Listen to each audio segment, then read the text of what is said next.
Haleluya, glory. Kita sangat senang pada pagi hari ini, amin. Tuh, mau mendengarkan firman Tuhan dan berfellowship dengan kasih yang penuh semangat dan sukacita bahwa kita adalah pewaris-pewaris kerajaan surga yang kekal. Haleluya. Yang mau melanjutkan pekerjaan orang-orang kudusnya Tuhan di zaman yang dulu. Dan kita tahu bahwa dari pohon kehidupan tersebut berasal sinar kehidupan, cahaya yang terang. Dan kita tahu bahwa inilah zaman ada terang di waktu senja. Dan kita tahu bahwa terang itu tidak pernah padam, tetapi disambung dengan utusan-utusan tersebut setiap zaman-zaman gereja. Haleluya. Karena setiap firman itu harus digenapi. Setiap firman harus digenapi tepat pada zamannya. Haleluya. Sebagaimana firman yang telah disampaikan oleh Yehova Allah yang Maha Kuasa kepada Adam, yaitu ciptaannya sendiri ketika dia menciptakan di Taman Eden. Dan firman yang disampaikan Allah kepadanya dan selalu berkelanjutan sampai pada hari kedatangan anak manusia, yaitu Tuhan Yesus Kristus. Haleluya. Jadi tidak ada seorang pun yang bisa mencoba untuk mentopkan firman Tuhan untuk selalu berjalan di setiap zaman. Karena Tuhan selalu mengutus malaikat, mengutus para utusan, seorang mediator, seorang rasul, seorang nabi untuk sebagai penyambung lidah Allah. Haleluya. Itulah sebabnya setiap orang-orang pilihan di setiap zaman selalu mengerjakan pekerjaan orang-orang kudus di zaman dulu sesuai dengan sifat dan karakter mereka. Karena mereka lah yang ditentukan Allah untuk meneruskan pekerjaan-pekerjaan tersebut sebagaimana orang-orang bekerja di dalam ladangnya Tuhan.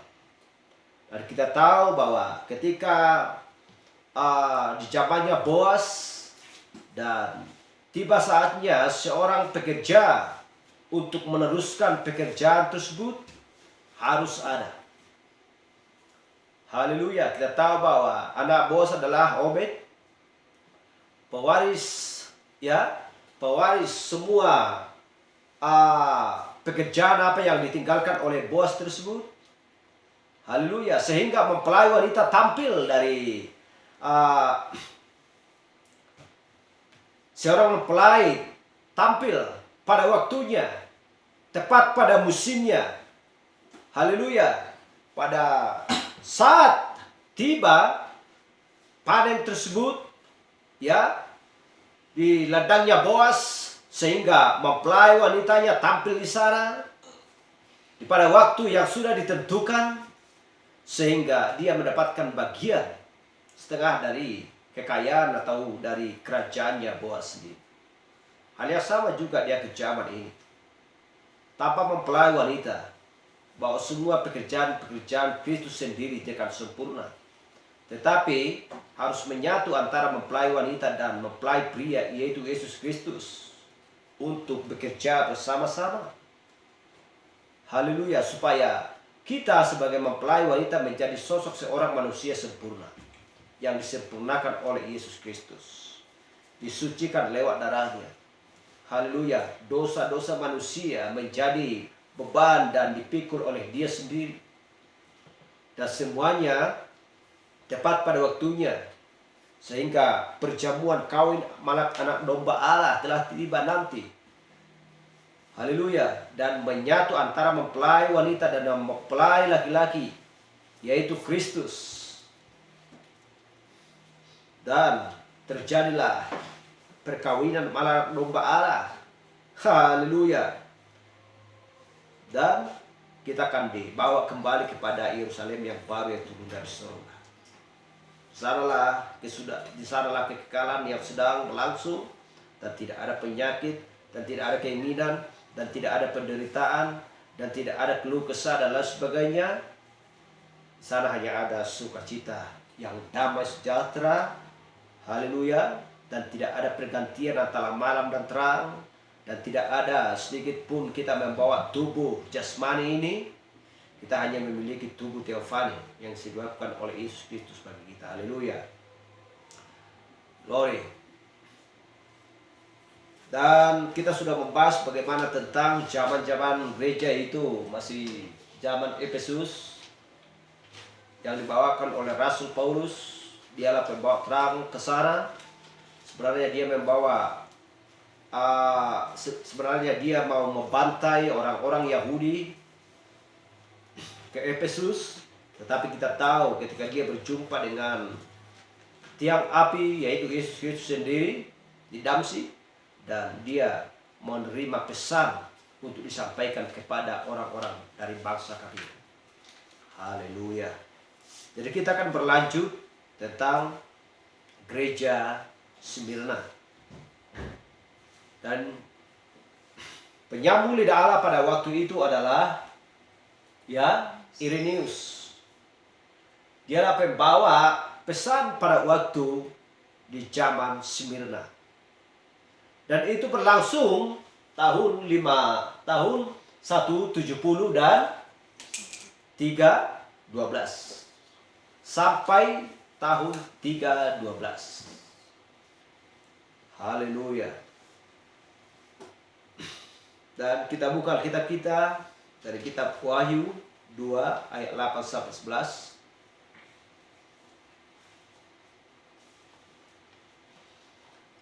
Wahyu 2 ayat 8 sampai 11. Demikian firman Tuhan. Dan tuliskanlah kepada malaikat jemaat di Smyrna, inilah firman dari yang awal dan yang akhir, yang telah mati dan hidup kembali. Aku tahu pekerjaan-pekerjaanmu dan kesusahanmu dan kemiskinanmu, namun engkau kaya. Dan aku tahu hujat mereka yang menyebut dirinya orang Yahudi, tetapi sebenarnya tidak demikian. Sebaliknya mereka adalah sinagog setan. Janganlah takut terhadap apa yang harus engkau derita. Sesungguhnya iblis akan melemparkan beberapa orang dari antaramu ke dalam penjara supaya kamu dicobai, dan kamu akan beroleh kesusahan selama 10 hari. Selama 10 hari, hendaklah engkau setia sampai kepada kematian, dan aku akan mengaruniakan kepadamu mahkota kehidupan. Dan kita melihat ayat yang terakhir. Inilah perkataan Roh kepada setiap jemaat-jemaat. Barang siapa bertelinga, hendaklah ia mendengarkan apa yang dikatakan Roh kepada jemaat-jemaat. Barang siapa menang, ia tidak akan menderita apa-apa oleh kematian yang kedua. Silakan duduk.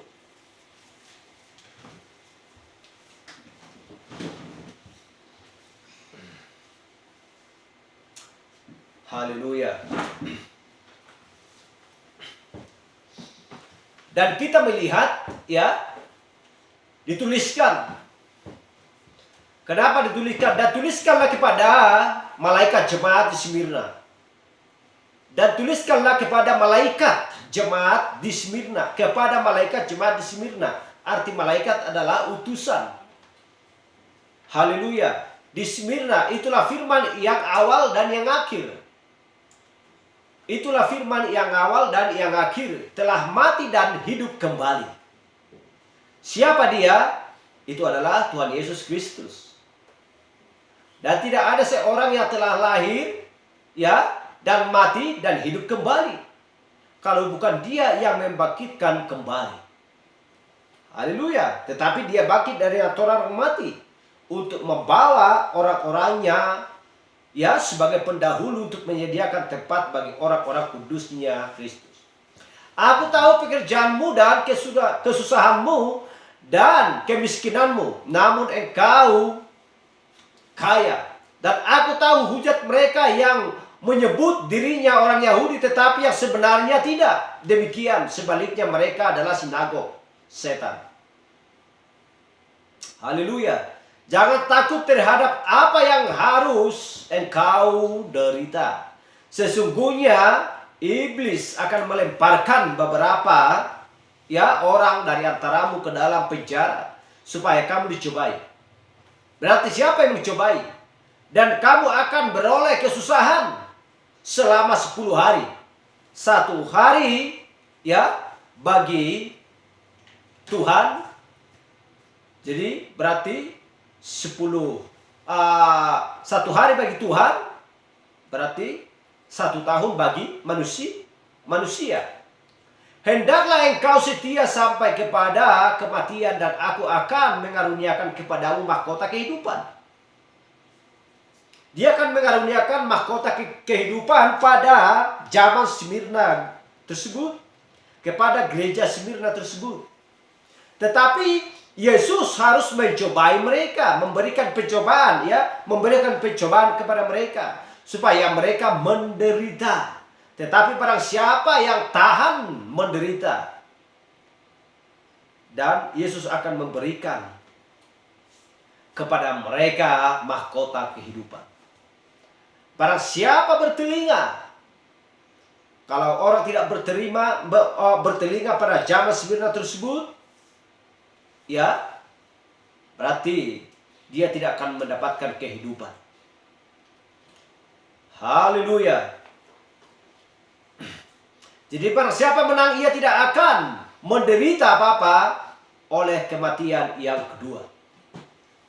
Apakah ada kematian yang pertama? Dan apakah ada kematian yang kedua? Sebenarnya hanya 1 kematian kalau dipikirkan oleh manusia. Tetapi Tuhan katakan ada kematian yang kedua. Ada penghakiman yang kedua. Haleluya.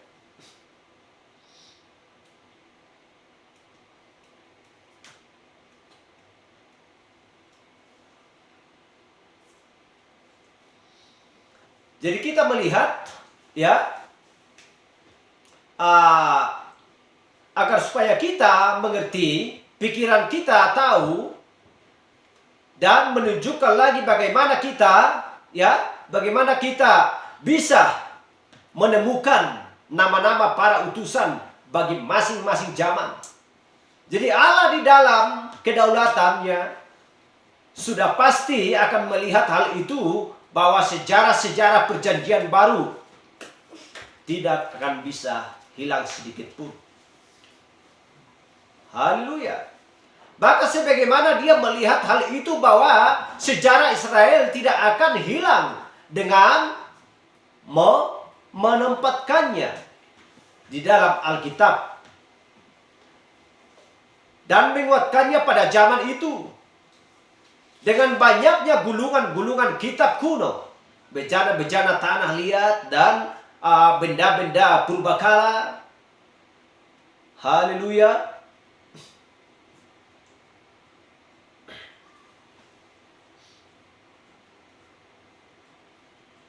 Jadi benda-benda purbakala yang lainnya yang sudah ditemukan dan diterjemahkan oleh para contohnya teolog seperti zaman ini. Jadi demikianlah melalui pembacaan sejarah. Jadi kita melihat bahwa sejarah mengulangi diri sendiri. Dan tidak akan pernah hilang sedikit pun sejarah bagi orang-orang yang pintar. Untuk supaya kita mengerti dan tahu bagaimana cara hidup orang-orang kudusnya di zaman dulu. Dan hal yang sama yang diikuti dan dikerjakan oleh orang-orang kudusnya juga di sepanjang zaman-zaman gereja sampai zaman Laodikia. Bagaimana mungkin mereka menderita padahal zaman Smyrna, Pergamus, Tiatira, Sardis, Philadelphia, Laodikia mereka tidak menderita? Dan tidak ada yang bisa bersenang-senang kalau sudah melakukan kehendak Bapa yang di surga. Harus menderita secara rohani. Baik secara fisik, baik secara rohani. Jasmani dan rohani sama-sama bekerja. Apa yang diinginkan oleh pikiran dan tubuh kita ini adalah tidak lain hanya untuk mencari kesenangan, kekayaan, dan juga bagaimana cara untuk supaya kita terkenal kepada seluruh dunia dan disanjung-sanjung oleh orang-orang dan diangkat-angkat, dipuja-puja dan lain sebagainya. Tetapi yang diinginkan Kristus adalah lakukanlah firman-Ku, lakukanlah perkataanku. Siaplah engkau menderita, sebab anak kesayanganku, aku akan menghajar dan mencambuk mereka, dan aku membiarkan mereka dicobai oleh iblis, untuk supaya mereka menjadi matang dan siap untuk dituai, sebagaimana gandum untuk siap dituai dan masuk ke dalam kerajaan lumbung yang kekal. Haleluya, masuk ke dalam lumbung kerajaan Kristus. Haleluya.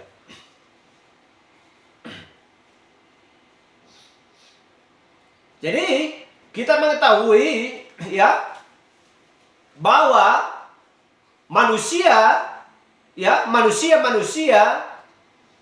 masing-masing zaman yang paling mendekati pola Allah yang mula-mula.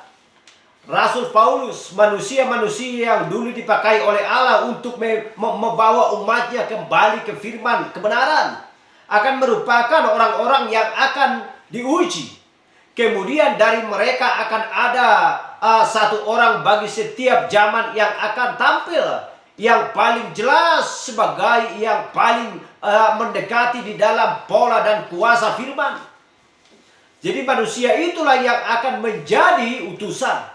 Zaman-zaman juga ditemukan dengan mempelajari sejarah, ya. Seorang benar-benar perlu untuk membaca mengenai zaman-zaman itu seperti yang didapat di Wahyu. Haleluya. Dan itu semua ya meneladani secara sempurna dengan sejarah sebagaimana menang harus demikian. Semenjak zaman-zaman gereja itu dibutuhkan oleh Allah dan kondisi-kondisi mereka dinyatakan, maka karena terpaksa ya sejarah mendatang akan seperti yang dikemukakan oleh Alkitab. Jadi itu sederhana. Haleluya. Jadi kalau begitu kesederhanaan adalah kunci ke firman. Jadi sekarang dengan semuanya ini tidak berarti bahwa ya kita sudah menjadi seorang pelajar dan seorang sejarawan. Haleluya. Glory. Jadi adalah benar-benar sebagaimana Allah tahu hati dan pikiran kita. Jadi kita melihat utusan. Ya. Kita melihat utusan.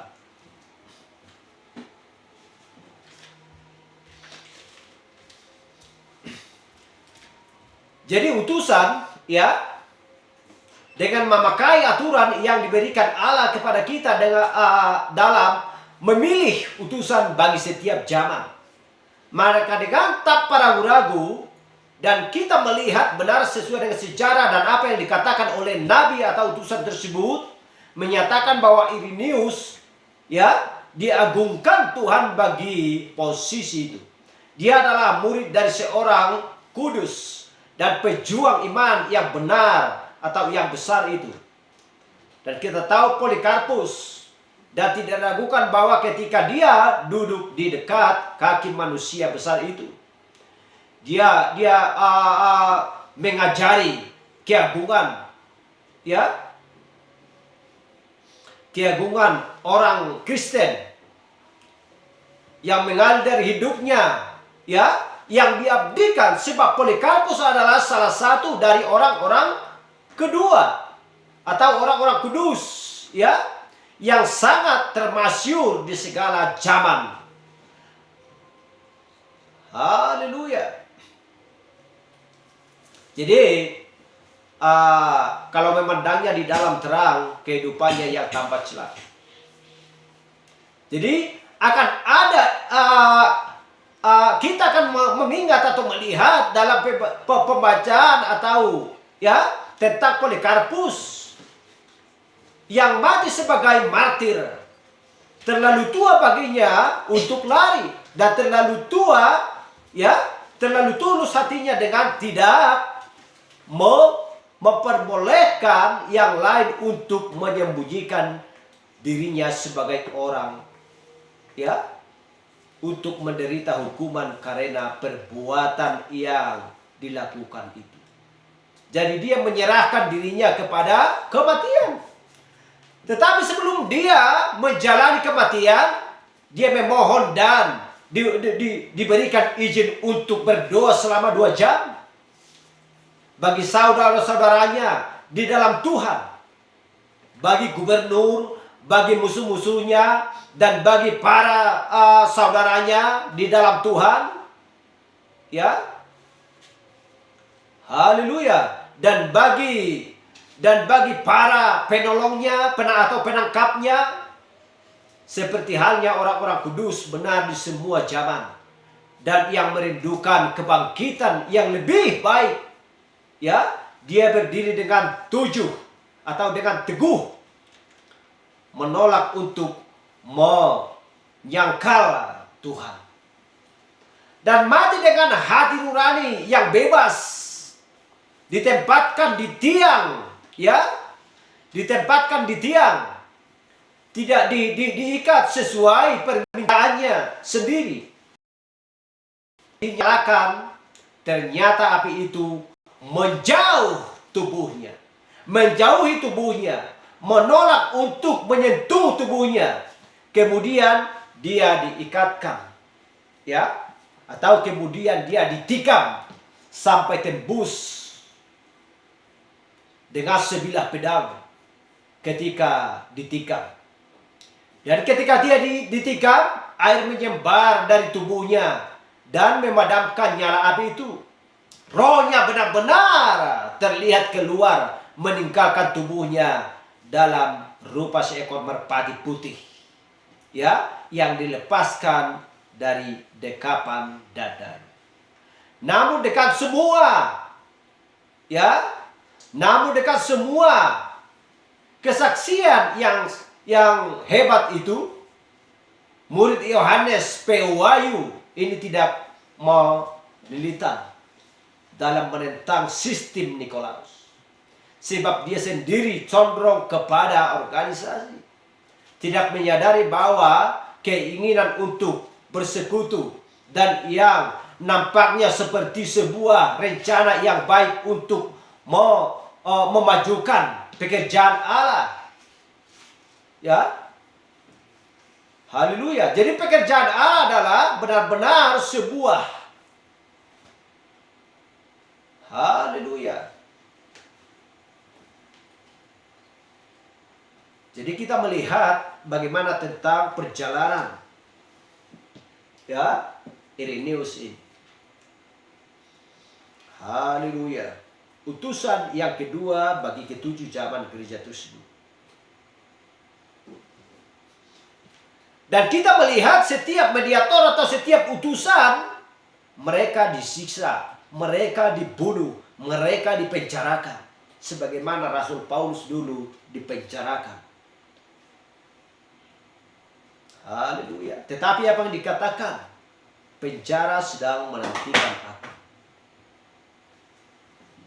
Haleluya. Sebelum pun dia tiba ke penjara sana, dia sudah mengatakan penjara menantikan aku. Bukan dia yang menantikan penjara. Dan dia sudah tahu hal tersebut akan terjadi bagi dirinya sendiri. Bagaimana dengan orang-orang Kristen yang menyebut dirinya orang-orang percaya di akhir zaman ini? Apakah hanya mencari kesenangan atau mencari jalan Tuhan yang benar? Kalau sudah mencari jalan Tuhan yang benar dan masuk melalui jalannya, harus penuh dengan penderitaan, tantangan, cobaan, dan lain sebagainya. Haleluya. Apakah prinsip dan pola pikir dan dan tujuan hati kita seperti yang dimiliki oleh Kaleb dan Yosua, atau seperti yang dimiliki Balak dan Bileam dan Korah. Haleluya. Itulah sebenarnya sebuah perjuangan yang benar-benar diberikan Tuhan kepada mempelai wanita untuk supaya sampai kepada tujuan yang kekal. Haleluya.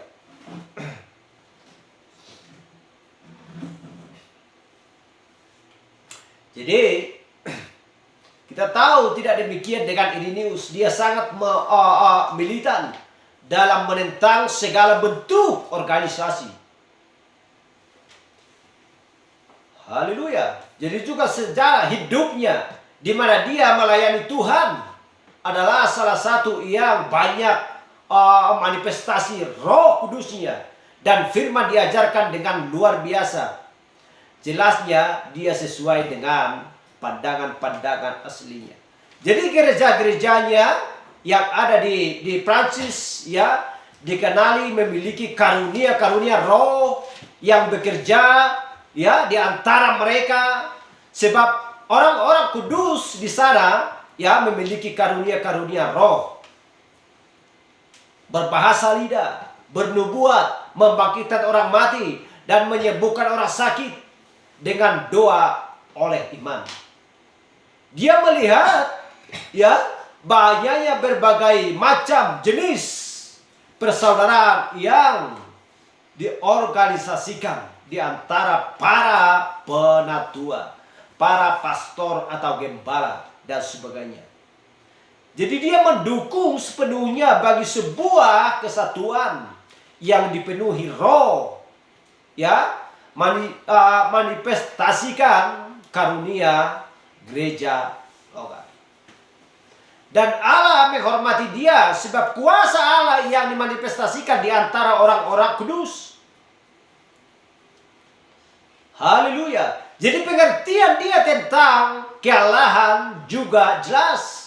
Dan karena dia adalah murid Polikarpus, yang pada gilirannya adalah murid St. Yohanes. Jadi kita bisa mengetahui dengan ya pasti bahwa dia memiliki pengajaran yang sempurna tentang sempurna tentang firman. Haleluya. Jadi semua ekspresi-ekspresi yang lain demikian juga yang mengemukakan sebutan dari seorang yang esa dan oknum yang sama. Tuhan yang Maha Kuasa, Tuhan Bapa atas semuanya, Allah yang Maha Kuasa, yang Maha Tinggi, pencipta, ya, pembuat, dan yang seperti itu. Semuanya ini bukanlah nama dari sebutan-sebutan dari suatu ya suksesi dari oknum yang berbeda, melainkan dari oknum yang satu dan sama.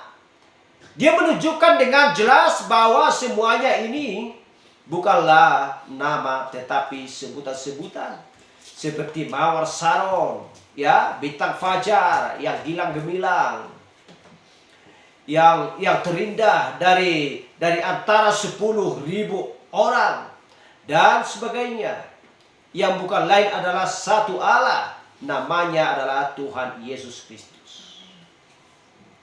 Haleluya. Jadi demikianlah dengan ya ketaatannya yang keras kepada firman, pengertiannya yang mengagumkan akan kitab suci, dan kehadiran kuasa Allah atas pelayanan itu. Maka dia berhak dipilih bagi zaman tersebut.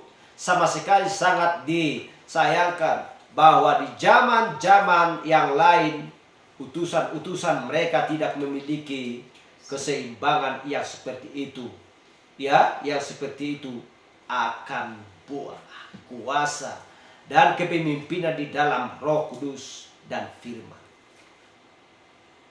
Jadi kita melihat bahwa ya Smyrna, jadi kota Smyrna ya sedikit ke utara dari Efesus di mulut Teluk Smyrna, dikarenakan ya pelabuhannya sangat baik, maka ia menjadi pusat perdagangan yang dikenal untuk ekspornya, juga terkenal dengan sekolah-sekolahnya, ya, seperti sekolah Stoik, ya, haleluya, belajar berpidato, ya, filsafat, obat-obatan, sains, dan juga bangunan-bangunan yang bagus. Banyak orang Yahudi tinggal di sana. Dan mereka sangat menentang kekristenan. Bahkan lebih daripada ya orang-orang Romawi sendiri. Jadi pada keadaannya, kenyataannya, Polikarpus, ya, bishop atau uskup pertama di Smyrna, mati martir, dibunuh oleh orang-orang Yahudi. Dan dikatakan bahwa orang-orang Yahudi itu sudah menghina hari suci mereka. Haleluya, yaitu Sabtu. Dengan mengangkut kayu yang akan dipakai untuk tumpukan bahan bakar bagi pemakaman Polikarpus. Haleluya. Jadi kata Smyrna artinya adalah pahit, yang diambil dari kata mur, ya, dulu mur dipakai untuk membalsami mayat. Haleluya. Jadi demikianlah contohnya, kita mempunyai ya dua rangkap arti yang terdapat pada nama dari zaman tersebut. Itu adalah zaman yang pahit, yang dipenuhi dengan kematian. Jadi kedua pokok yang ada di dalam yang ada di dalam rangka gereja itu sedang hanyut, semakin jauh terpisah dengan, semakin menghanyut, ya, semakin meningkat kepahitan pada pokok yang palsu terhadap pokok yang benar. Jadi kematian bukan hanya benih dari pokok yang palsu. Bahkan dari pokok yang benar itu pun sudah terdapat suatu sekumpulan dan impotensi yang merambat karena mereka sudah menjauh dari kebenaran yang tidak tercemar itu. Haleluya.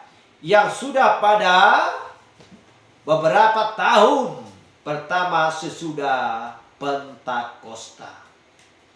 Dan tidak ada orang yang percaya sejati yang lebih kuat dan yang lebih sehat, ya, secara rohani, dan yang hidup lebih daripada pengetahuan dan ketaatannya kepada firman Allah yang murni, seperti yang terlihat melalui contoh-contoh yang banyak di dalam perjanjian lama.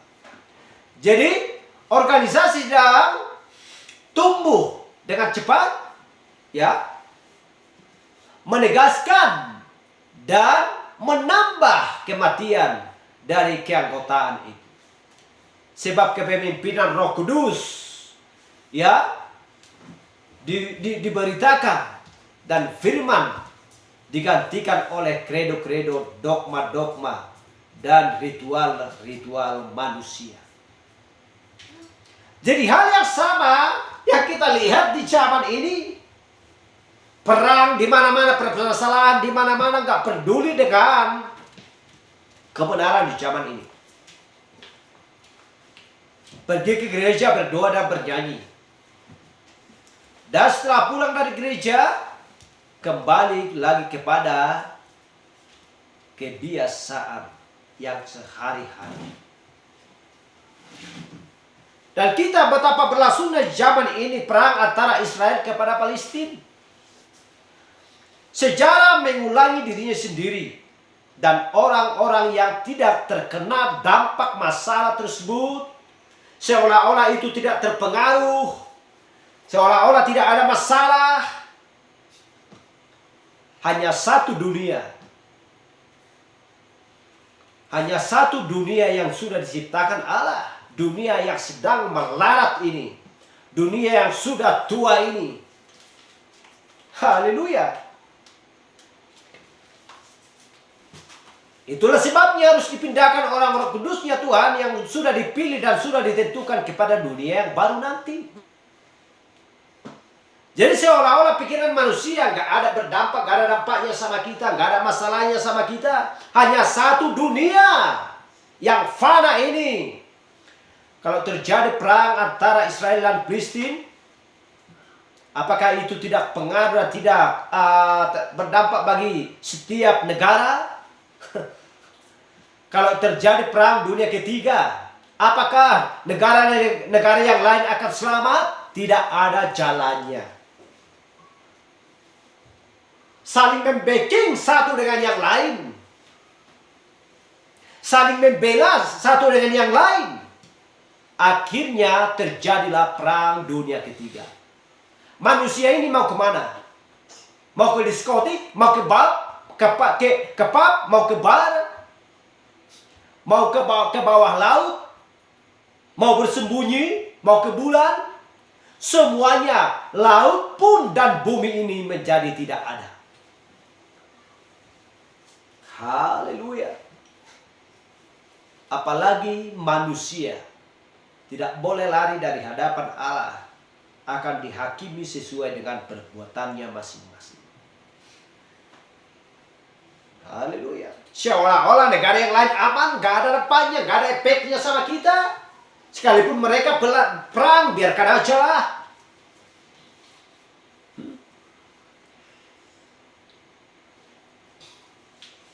Haleluya. Bebas dari perang. Seolah-olah bebas dari perang. Tetapi karena saatnya belum tiba. Ketika saatnya tiba, semua dunia ini akan hancur seperti puing-puing. Haleluya. Itulah penderitaan.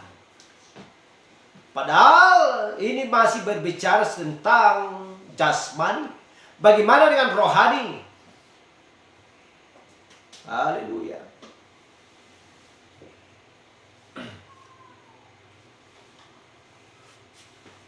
Jadi kita melihat ketika Israel masuk ke dalam persekutuan yang tidak soal dengan dunia dan membentuk persekutuan melalui perkawinan, akhirnya tibalah harinya ketika dunia mengambil alih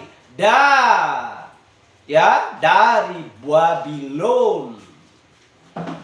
Haleluya. Mengangkut umat Allah itu ke dalam pembuangan.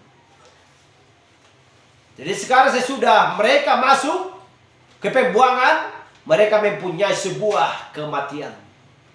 Atau mereka mempunyai sebuah keimamatan, bukan kematian. Sorry. Jadi sebuah bait suci dan firman. Namun ketika mereka pulang kembali, mereka mempunyai nabi-nabi, sebuah aturan teologi orang-orang Farisi, sebuah sinagoga dan tahlul. Haleluya. Komentar-komentar atas Alkitab Perjanjian Lama.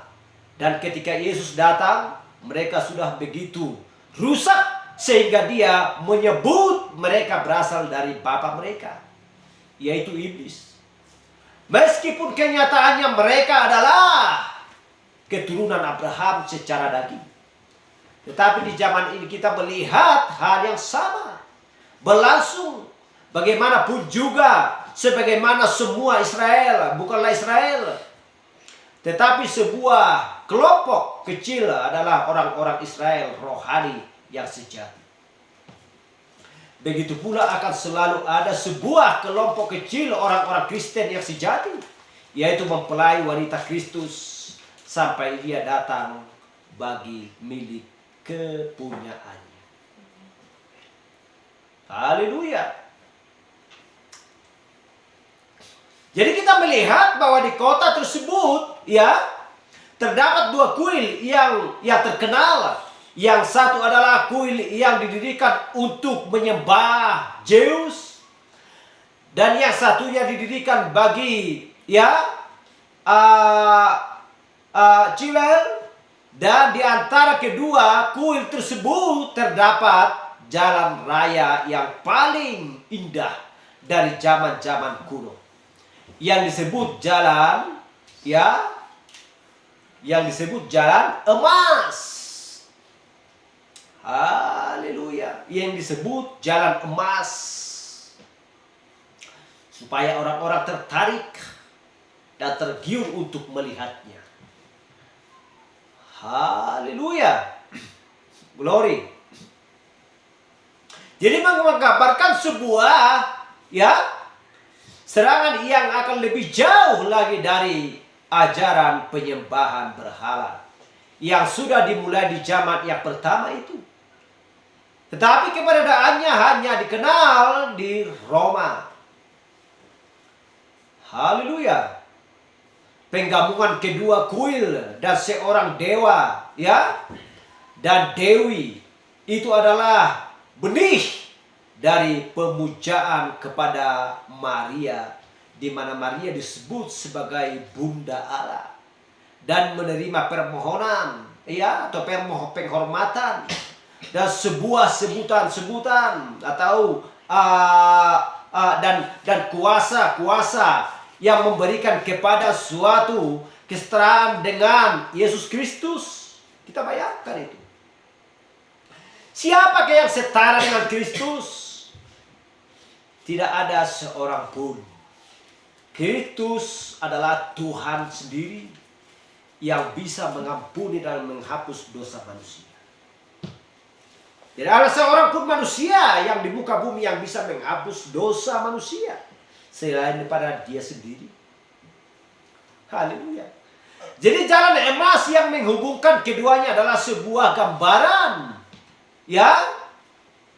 dari ketamakan yang menyebabkan para organisator Nikolaus menggabungkan negara dan gereja karena mereka tahu kekayaan dan kekuasaannya yang ditawarkan mereka, sebagaimana zaman Efesus adalah tempat penyamaian benih bagi zaman Pergamus yang tragis yang akan datang nantinya. Maka zaman Smyrna ini adalah hujan, matahari, dan makanan yang menghasilkan kemerosotan yang menjijikkan, yang menegaskan bahwa gereja masuk ke dalam penyembahan berhala yang adalah perjinahan rohani. Ini yang mematikan, perjinahan secara rohani. Haleluya. Yang sejak itu ia tidak akan pernah bangkit. Jadi kematian sedang menyebar ke seluruh bagian akannya sampai ke rantingnya. Dan mereka yang mengambil bagian darinya mengambil bagian dari kepahitan dan kematian. Haleluya. Itulah arti Smyrna. Kepahitan dan kematian. Haleluya. Jadi zaman ini berlangsung dari tahun 170 tadi seperti yang katakan sampai tahun 312 Masehi. Jadi kita baca di Wahyu 2 ayat 8. Wahyu 2 ayat 8. Haleluya.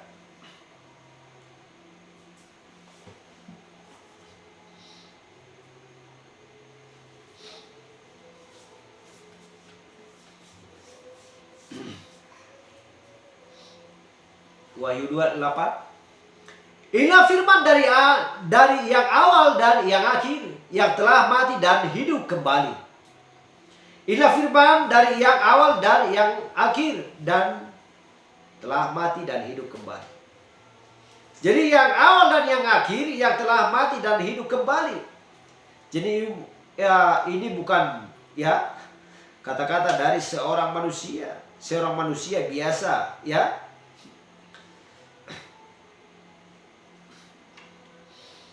Jadi itulah dikatakan, akulah yang pertama dan yang terakhir, yang dulu hidup dan yang sekarang mati.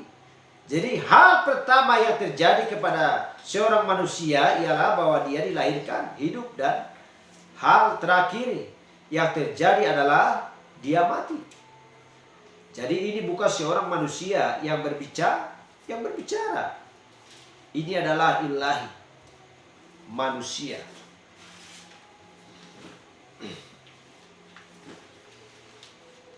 Jadi kita lihat seperti yang saya katakan tadi, seperti Adam menerima kehidupan dan berubahnya menjadi kematian. Tetapi manusia Yesus, ya, ini menerima kematian dan mengubahnya menjadi kehidupan. Jadi Adam menerima keadaan tanpa dosa dan mengubahnya menjadi kesalahan. Haleluya.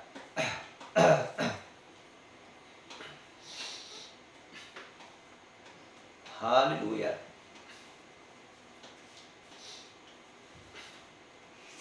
Jadi manusia ini mengambil ya kesalahan. Siapa yang mengambil kesalahan adalah Adam sendiri. Haleluya. Jadi Adam menerima Firdaus dan mengubahnya menjadi padang belantara yang sunyi sepi. Tetapi yang satu ini akan datang kembali untuk mengubah bumi yang berguncang dan terhuyung-huyung dengan kehancuran menjadi Eden yang lain.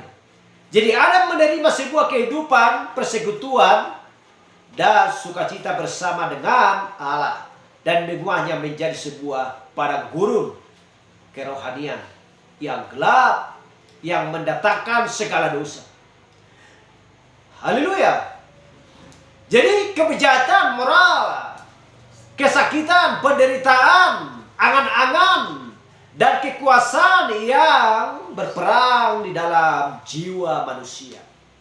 Tetapi manusia ini dari semua kematian dan kemerosotan yang tragis yang memenuhi umat manusia mendatangkan sebuah ya kehidupan yang benar dan indah.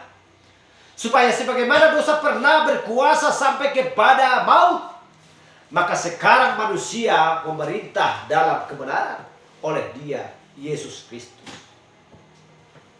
Haleluya. Jadi, ya, dan bukan seperti dosa yang dulu itu. Meskipun itu sungguh mengerikan, namun sekarang jauh lebih lagi karunia-Nya kepada hidup kekal. Haleluya. Jadi disinilah Dia berjalan di tengah-tengah mereka yang telah Dia tebus, yaitu gerejanya. Dan siapakah mereka dulunya yang tebus itu? Bukankah banyak di antara mereka dulu yang seperti Paulus, para pembunuh dan koruptor? Bukankah banyak mereka dulu yang adalah penyamun, perampok, pembunuh manusia? Semuanya piala-piala kasih karunia. Kita lihat, semuanya piala-piala kasih karunia, pemberian tanpa melihat sifat dan karakternya. Tetapi Tuhan sudah menentukan dan memberikan. Itulah sebabnya dengan cuma-cuma Allah memberikan karunia. Kasih karunia. Jadi semuanya diambil kembali dari antara orang mati. Semuanya menjadi hidup di dalam Kristus Yesus Tuhan. Haleluya. Jadi kita memperhatikan ya kepada zaman yang pertama itu. Dan kemudian ya memperhatikan salam kepada zaman kedua. Haleluya. Jadi kita gabungkan keduanya. Inilah firman dari Dia yang memegang ketujuh bintang itu di tangan kanannya dan berjalan di tengah-tengah jemaat. Inilah firman dari yang awal dan yang akhir, yang dulu mati dan hidup kembali. Ini adalah oknum yang satu dan yang sama, dan Dia memperbolehkan kita ya mengetahui bahwa gereja adalah milik kepunyaan. Haleluya. Jadi sebagaimana biji buah yang terdapat ya di tengah-tengah buah tersebut, demikianlah dia benih rajani itu ada di tengah-tengah gereja, sebagaimana itu sendiri memiliki kehidupan di dalam dirinya. Haleluya. Jadi demikian dia yang adalah pencipta kehidupan bagi gereja. Dia adalah yang sedang berjalan itu ya, mengartikan bahwa dia tidak pernah lelah mengurus gereja tersebut. Dia adalah gembala yang akan mengawasi miliknya. Karena itu adalah haknya. Sebab dia sudah membeli gereja itu dengan darahnya sendiri. Darah itu adalah darahnya Allah. Seorang yang memiliki gereja itu adalah Allah. Allah itu juga, dia adalah yang awal dan yang akhir. Sebenarnya itu menjaga kesaksian ya, dan yang dulu mati dan yang sekarang hidup, yang sudah membayar harganya, sehingga hanya dia sebagai pemilik bait Allah yang memerintah atasnya. Dia disembah di dalamnya. Dia memarahi siapa pun yang mengambil alih otoritas dan seseorang dari sebagai tuan. Haleluya. Jadi tidak dihasilkan lagi ya, tidak disaksikan lagi alasan kenapa dia ya memperkenalkan dirinya. Karena setiap zaman sebagai ilahi adalah untuk memperingatkan dan menghibur umat ini. Jadi dia memperingatkan pokok palsu dan dia menghibur pokok yang benar. Jadi ini adalah haleluya. Jadi keadaan di zaman itu kita melihat ya, dan kita baca dulu di kitab Wahyu. Kitab Wahyu 29. Aku tahu pekerjaan-pekerjaanmu dan kesusahanmu dan kemiskinanmu. Namun engkau kaya, dan aku tahu hujat mereka yang menyebut dirinya orang Yahudi, tetapi yang sebenarnya tidak demikian. Sebaliknya mereka adalah sinagog setan. Haleluya.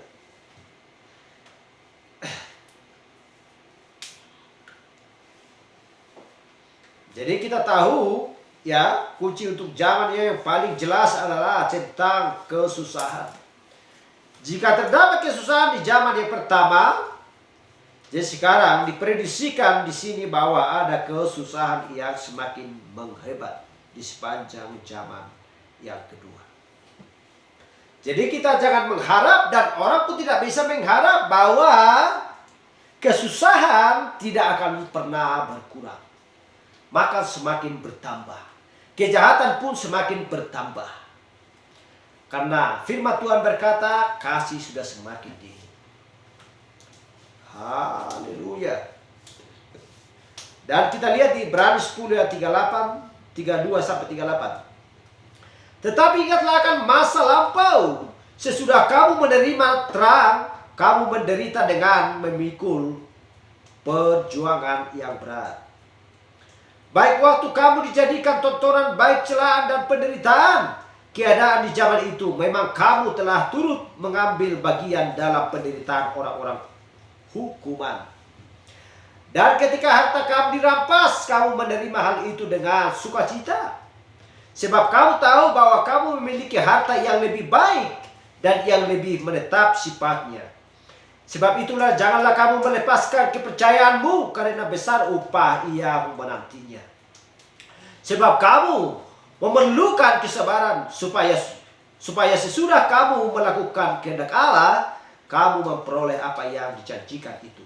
Sebab sedikit, bahkan sangat sedikit waktu lagi, dan Ia yang akan datang sudah akan ada, tanpa menangguhkan kedatangannya.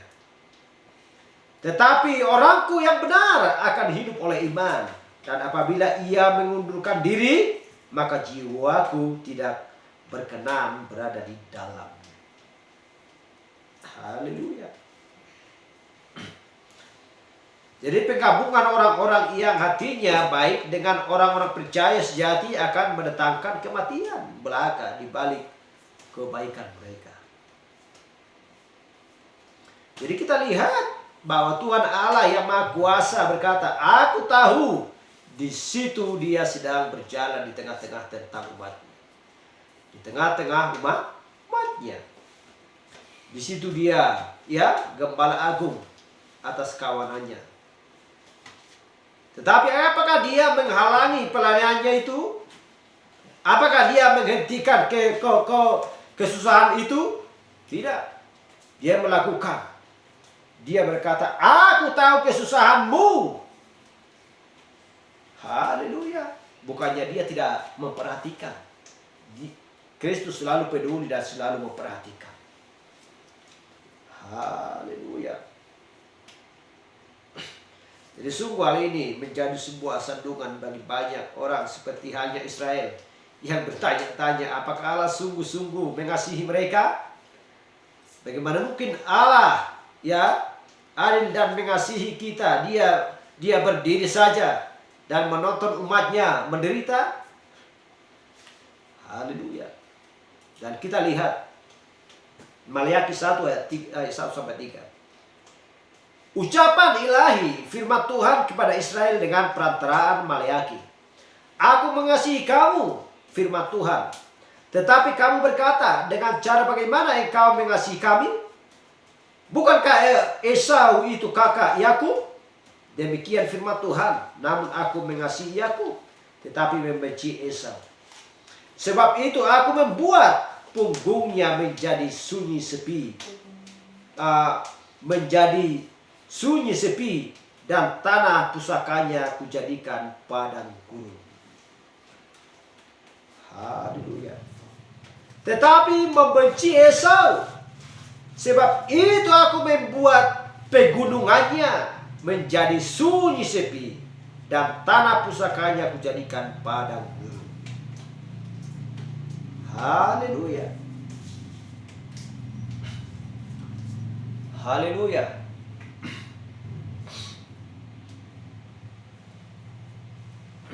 Jadi kita melihat mereka tidak dapat memahami kasih Allah itu. Jadi mereka berpikir bahwa kasih artinya tidak ada penderitaan. Haleluya. Jadi mereka berpikir bahwa kasih artinya seperti orang tua mengasuh seorang bayi. Tetapi Allah berkata bahwa kasihnya adalah kasih berdasarkan pilihan. Bukti kasihnya adalah pilihan. Bahwa tidak peduli apa yang dulunya terjadi. Jadi kasihnya dibuktikan dengan sungguh-sungguh, dengan fakta bahwa mereka dipilih sampai kepada keselamatannya. Sampai kepada keselamatan. Karena Allah sudah memilih kita bagi keselamatan melalui pengudusan roh dan percaya kebenaran. Jadi Dia bisa saja menyerahkan kita kepada kematian seperti yang Dia perbuat kepada Paulus. Mungkin Dia menyerahkan kita kepada penderitaan seperti yang Dia lakukan terhadap Ayub. Itu adalah hak istimewanya. Dia berdaulat. Tetapi semuanya itu adalah dengan suatu maksud. Jika dia melakukannya, jika dia melakukan itu tanpa ada suatu maksud, maka dia akan menjadi pencipta keputusan, keputusasaan, dan bukannya pencipta damai. Jadi maksudnya ialah bahwa sesudah kita menderita untuk beberapa waktu lamanya, kita akan dijadikan sempurna. Ditegakkan, dikuatkan, diteguhkan. Sebagaimana Ayub katakan. Ya, dia menaruh kekuatan kepada kita.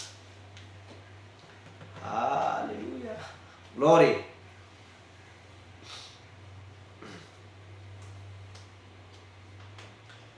Dan apa yang dikatakan Ayub di Ayub 23 ayat 6. Ya. Jadi dia menderita, dia belajar untuk taat dari hal-hal yang dia derita. Dia benar-benar dibuat sempurna oleh hal-hal yang dia setia, yang dia derita. Ibrani 5 ayat 8-9. Kita baca. Sekalipun ia adalah anak, ia telah belajar menjadi taat dan apa yang dideritanya, dan menjadikannya sempurna. Ia menjadi pokok keselamatan yang abadi bagi semua orang yang taat kepadanya. Haleluya. Dalam bahasa yang sederhana, bahwa karakter Yesus itu juga disempurnakan melalui penderitaan. Dan menurut Paulus, ya, dia telah meninggalkan bagi gerejanya suatu takaran penderitaan. Bagi mereka juga oleh iman mereka kepada kepada Allah, sambil menderita bagi dia. Jadi akan mencapai suatu tingkat kesempurnaan. Mengapa dia menginginkan hal ini? Dan kita baca dulu di Yakobus untuk menutup pada kita. Yakobus 1 ayat 2-4. Saudara-saudaraku, anggaplah sebagai suatu kebahagiaan apabila kamu jatuh ke dalam berbagai-bagai godaan. Sebab kamu tahu bahwa ujian terhadap imanmu itu menghasilkan kesabaran. Tetapi biarlah kesabarannya itu menghasilkan pekerjaan yang sempurna, supaya kamu menjadi sempurna dan utuh, tak berkekurangan suatu apapun. Haleluya. Kita baca lagi di Roma 8:17-18. Dan jika kita adalah anak, maka kita juga adalah ahli waris. Maksudnya orang-orang yang berhak menerima janji-janji Allah dan yang akan menerima bersama-sama dengan Kristus, yaitu jika kita menderita bersama-sama dengan Dia, supaya kita juga dipermuliakan bersama-sama dengan Dia.